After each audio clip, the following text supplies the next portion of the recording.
kita belajarnya melalui video ya, karena ada halangan untuk kita berjumpa oleh virus corona.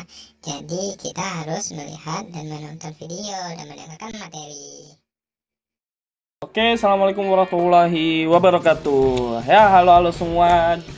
Bagaimana kabar kalian hari ini? Jumpa lagi dengan saya di sini di channel Meja Guru Indonesia. Ya, tetap kita dukung protokol kesehatan dan jangan lupa klik tombol like dan subscribe untuk mendukung channel Meja Guru Indonesia dalam terus memberikan video-video pembelajaran yang bermanfaat untuk kalian. Ya. Oke, jangan lupa sebelum menonton video ini cuci tangan pakai sabun selama 30 detik dan kita lanjutkan tonton videonya. Yuk.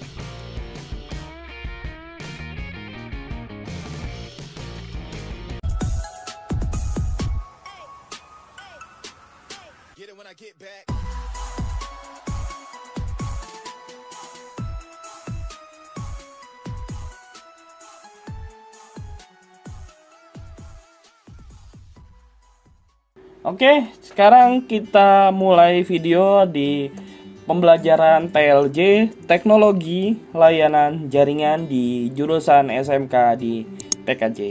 Tentu saja kita akan melanjutkan pembahasan dari video sebelumnya, masih mengenai standar komunikasi data di 11 TKJ. Dan di sebelumnya kita sudah menjelaskan bahwa standar komunikasi data memiliki materi OSI layer dan ada standar organisasi internasional.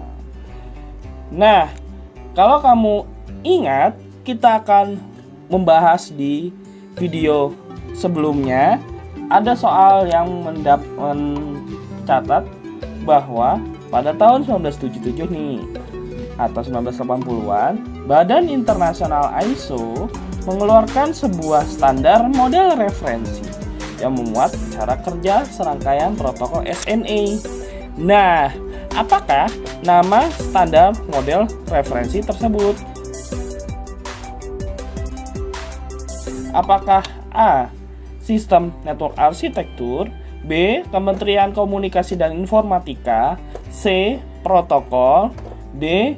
Open System Interconnection Layer, dan E. The International Standard Organization. Oke, kita kasih waktu 5, 4, 3, 2, 1. Oke, yang sudah menjawab kita buktikan jawaban kamu adalah, dan yang benar tentu saja D. Open System Interconnection Layer atau disingkat dengan OSI layer. Nah, bagi kamu yang mungkin menjawab salah dari soal berikut, silahkan kamu tonton video sebelumnya di pojok kanan atas di video ini. Ya, oke. Sekarang kita lanjut ke materi berikutnya mengenai OSI 7 layer, di mana kita sudah membahas definisi standar komunikasi data, sejarah OSI layer. Nah, video ini sudah kita bahas di episode-episode sebelumnya. Dan kita akan mempelajari saat ini mengenai fungsi lapisan dari OSI layer. Dan nantinya kita akan membahas bagaimana cara kerja dari OSI layer tersebut. Oke, kita bahas mengenai fungsi lapisan dari OSI layer. Dan sebenarnya kita mempunyai 7 lapisan OSI, dari layer 1 fisikal, layer 2 data link, layer ketiga network, layer keempat transport yang termasuk dalam layer terendah atau lower layer. Ada lagi layer kelima session, layer keenam presentation, layer ketujuh application. Dan ini adalah kategori upper layer atau layer ke atas. Dari 7 layer ini, tentu saja di video ini kita akan membahas fungsi dari ketujuh layer berikut. Apa aja fungsinya? Oke, sekarang kita bahas fungsi dari layer tersebut. Nah, sebelum kita membahas fungsi dari layer tersebut, saya ada sebuah cara mudah untuk menghafal urutan-urutan tadi. Kita lihat gambar di layar monitor, terlihat bahwa Pak Soleh ini memiliki anak sangat pintar dan dia tidak nakal seperti yang dicontohkan pada ilustrasi gambar di atas. Maka dari gambar ini kita bisa mengingat kata-kata berikut, yaitu anak Pak Soleh tidak nakal dan pintar. Sekali lagi, anak Pak Soleh tidak nakal dan pintar. A untuk anak, P untuk Pak, S untuk Soleh, T untuk tidak, N untuk nakal, D untuk dan P untuk pintar. Kita ambil huruf depan dari kalimat tersebut, yaitu A, P, S, T, N, D, P. Dari kalimat anak Pak Soleh tidak nakal dan pintar. Dan dari huruf depan ini kita bisa menghafalkan urutan-urutan dari OC layer tadi, yaitu ada application, presentation, session, transport, network, data link, dan physical. Ya, oke. Jika kamu sudah merasa hafal dari urutan-urutan tadi dengan mengingat kalimat anak Pak Soleh tidak nakal dan pintar, oke, kita lanjut ke fungsi lapisan OC layer yang pertama.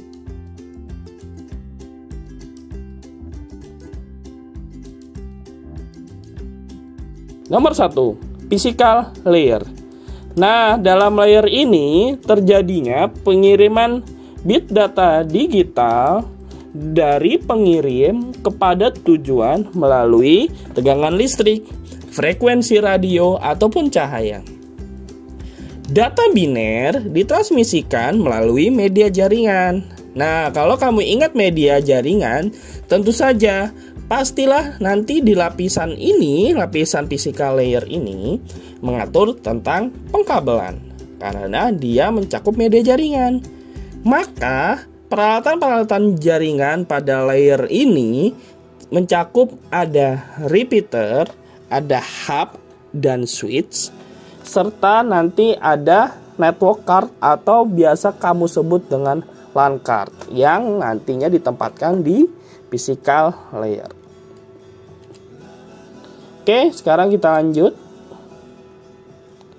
Nah, di physical layer sederhananya bit data digital atau data biner terdiri dari dua angka saja, yaitu angka 0 dan angka 1.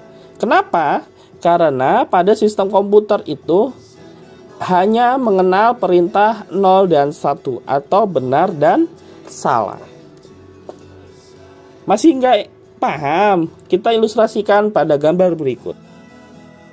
Nah, dicontohkan seperti ini. Pada pengiriman data menggunakan kode biner tadi yang terdiri dari 0 dan 1 dengan media pengiriman fiber optik ini, misalnya saya akan mengirimkan email menggunakan media pengiriman fiber optik. Nah, email tersebut akan dikonversi datanya menggunakan kode biner 010101 misalnya. Dan ketika dalam proses transmisi tersebut dan sampai di penerima, kode biner tersebut akan diubah kembali agar bisa diterima di komputer penerima.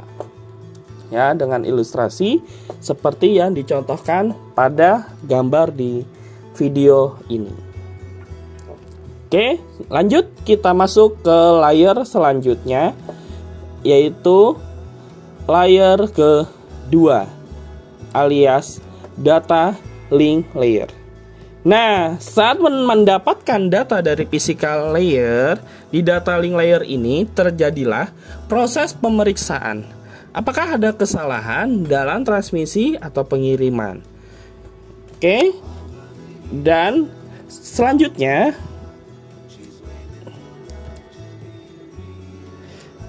di sini kita menemukan fakta bahwa dalam layer ini bisa mengatur nilai data biner tadi atau true or false atau benar atau salah yang bernilai 0 dan 1 tadi dapat diakses dalam point to point dan sambungan serial pada sistem komputer kamu.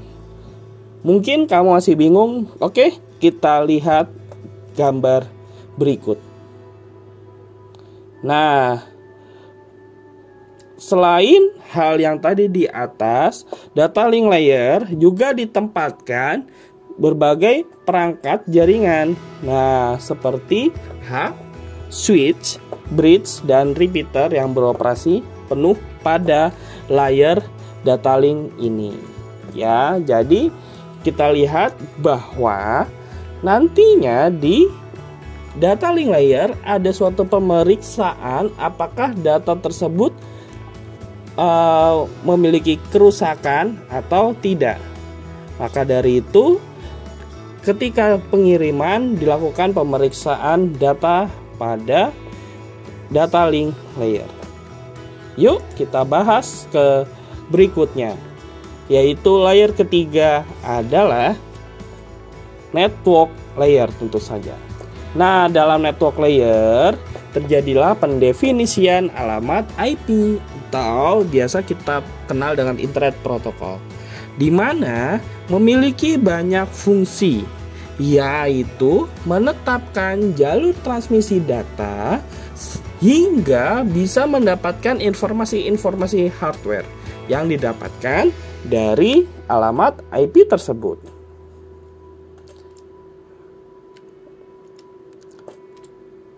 Oke, selanjutnya kita menemukan fakta bahwa saat melakukan transmisi data pada network layer ini dapat kita tentukan atau kita teruskan akan kemana paket data tersebut dikirimkan ke suatu alamat jaringan tertentu.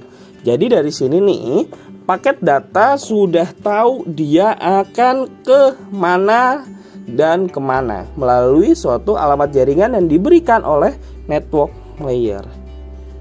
Tentu saja kita akan lihat gambar berikut.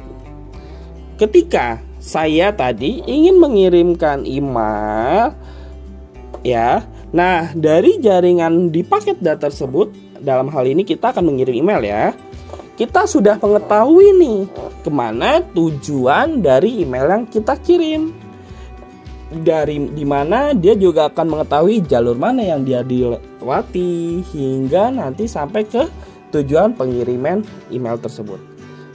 Nah, di layer ini tanda pengenal tersebut yang merupakan keaslian data dari data yang akan dikirim akan sebagai tanda sebagai data tersebut akan dikirimkan. Oke. Sekarang kita lanjut.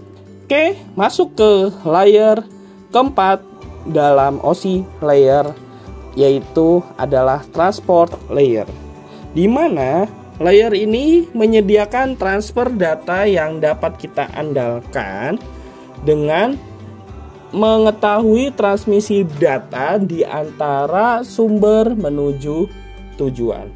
Nah, dalam layer ini bertanggung jawab memastikan bahwa setiap paket data yang akan dikirimkan tidak terdapat kesalahan dan tidak terdapat duplikasi atau penggandaan data. Nah, contoh pada transport layer ini mempunyai protokol TCP dan UDP. Apa sih perbedaan keduanya? Kita lihat. Oke, selanjutnya kita menemukan hal yang menarik di sini, di mana data yang akan dikirim akan dipecah-pecah menjadi beberapa bagian, di mana agar memudahkan pengiriman dan diberi penanda sesuai urutan pecahan data tadi. Nah, dari penanda tadi itu kita dapat mengetahui apakah data tersebut dapat diterima secara utuh atau hilang di tengah jalan. Nah, sehingga ketika data tersebut tidak diterima utuh, maka harus dikirimkan ulang. Oke, kita lihat ilustrasi dari gambar berikut. Di mana ketika kita mengirimkan email secara tidak sempurna yang mengakibatkan email itu tidak terkirim, dikarenakan sebuah masalah koneksi jaringan. Tentu saja, sistem akan meminta kita mengirim ulang jika suatu email tersebut akan kita sampaikan. Selanjutnya adalah session layer, di mana session layer ini sering banget dianggap sebagai gerbang dari jaringan terkait hal keamanan. Padahal di layer ini koordinasi atau kerjasama antar layer dilakukan saat sebelum sesi dijalankan, bahkan saat sesi tersebut berakhir, di mana sesi yang dimaksud adalah sesi saat dilakukannya transmisi data. Nah, protokol yang digunakan dalam session layer ini diantaranya ada NetBIOS, ada SQL, ada Remote Procedure Call, dan Network File System, dan lain-lain. Masih bingung? Kita lihat bahwa dalam session layer ini, sederhananya, dari sinilah proses dari sebuah koneksi akan diatur. Dari koneksi akan dibuat, dibiarkan tetap berjalan, bahkan saat koneksi tersebut dihentikan yang terhubung antar terminal sesi tersebut. Oke, biar kalian lebih paham, simak ilustrasi berikut. Misalnya nih, ketika biasanya kamu bermain game, ternyata sistem harus memaksa keluar kamu dari game tersebut karena kamu tidak ada aktivitas ketika sesi game itu dimulai. Misalnya selama 10 menit nih, karena biasanya kita sering sebut dengan AFK atau away from keyboard di game tersebut, yang berakibat kamu keluar dari game tersebut. Itulah yang ilustrasikan mengenai session layer. Selanjutnya di layer ke-6 adalah presentation layer. Ketika memasuki layer ini, data yang ditransmisikan akan diubah menjadi format yang sesuai. Nah, ketika data tersebut memiliki enkripsi atau pembukaan kunci dan kompresi, maka data tersebut akan di-decrypt atau kita buka kuncinya dan dikompresi sesuai data yang akan dilewati. Nah, tentu saja di presentation layer ini kamu sudah membayangkan bahwa format gambar, format suara, format audio akan ditampilkan dan diubah pada presentation layer. Selanjutnya di presentation layer, pada data yang akan dikirim, misalnya diubah dalam bentuk aplikasi jaringan dengan istilah ada encode dan decode seperti email atau chatting, akan diubah menjadi format yang sesuai untuk melanjutkan melewati jaringan di presentation layer melalui layer selanjutnya. Oke, ilustrasinya seperti ini.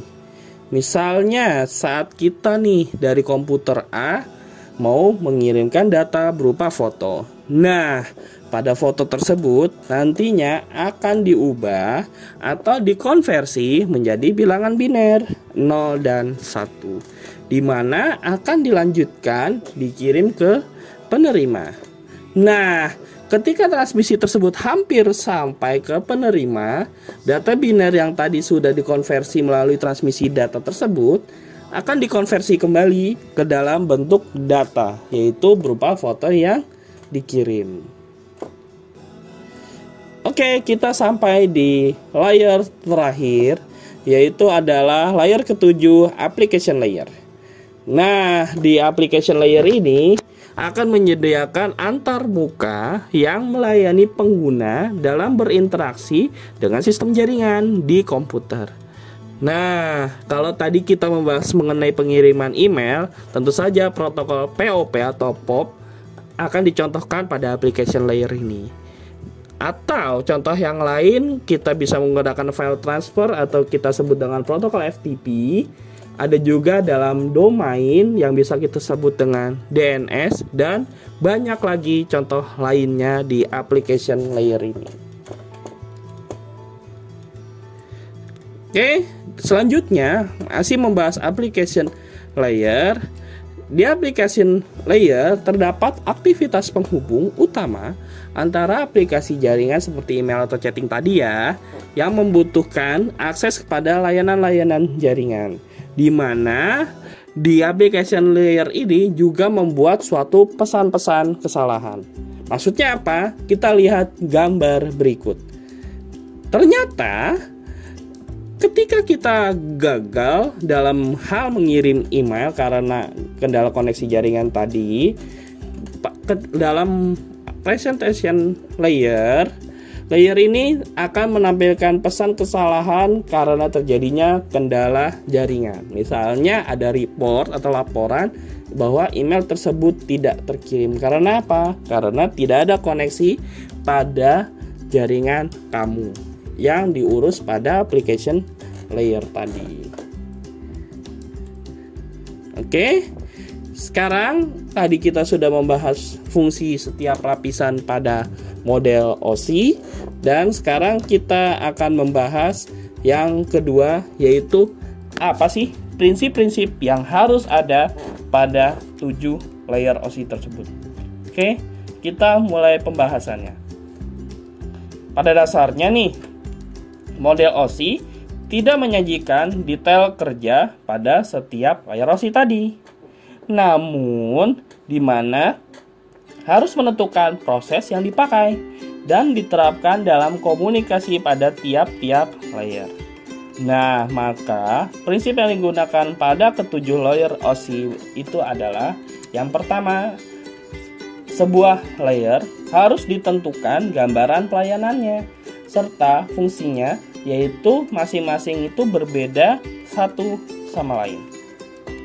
Yang kedua, setiap layer harus mempunyai kegunaan khusus dalam hal tertentu dengan saling berhubungan setiap layer serta saling mendukung antara layer satu dengan layer lainnya.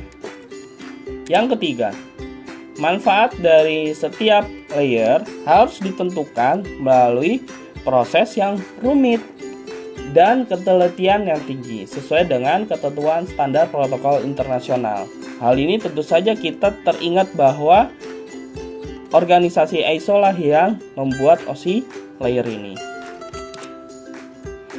Oke, selanjutnya kita bahas yang keempat, yaitu batasan kerja dan area operasi dalam layer diusahakan supaya memperkecil aliran informasi yang melalui antarmuka atau interface agar fungsi dari beban antar layer ini dapat lebih khusus difungsikan. Dan yang terakhir adalah di mana jumlah layer ini harus cukup banyak dengan tujuan spesifikasi dan ketentuan serta kegunaan dari setiap pekerjaan yang dilakukan oleh layer-layer tersebut. Di mana sehingga bukan layer lain yang nantinya akan mengerjakan keperluannya. Namun, jumlah layer ini juga harus sedikit mungkin sehingga arsitektur jaringan nanti tidak menjadi sulit dipakai. Oke, itu saja untuk mengenai fungsi lapisan dari OSI layer berikut. Yang nantinya kita akan membahas juga cara kerja dari OSI layer. Oke, sebelum kita tutup, kita akan merefleksi dulu dari pembelajaran kali ini. Silakan tulis di komentar terhadap pembelajaran berikut, yaitu silakan apakah kamu merasa pembelajaran berikut itu sangat senang dalam video pembelajaran ini? Apakah kamu biasa saja? Ataukah kamu merasa sedih? Atau menangis? Atau bahkan kamu kebingungan terhadap video pembelajaran kali ini?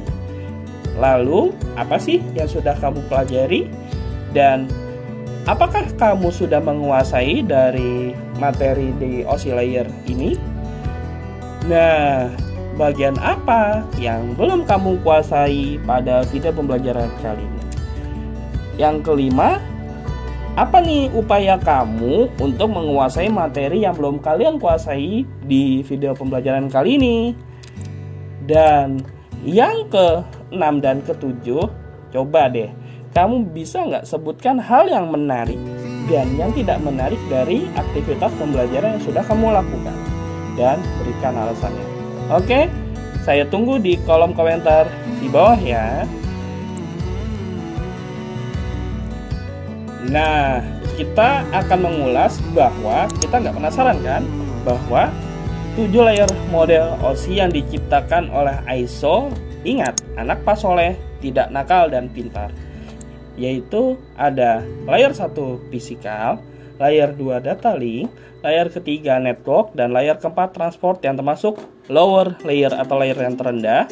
Lanjut, layer kelima session, layer ke-6 presentation, layer ke-7 application, yang termasuk dengan layer yang teratas atau upper layer.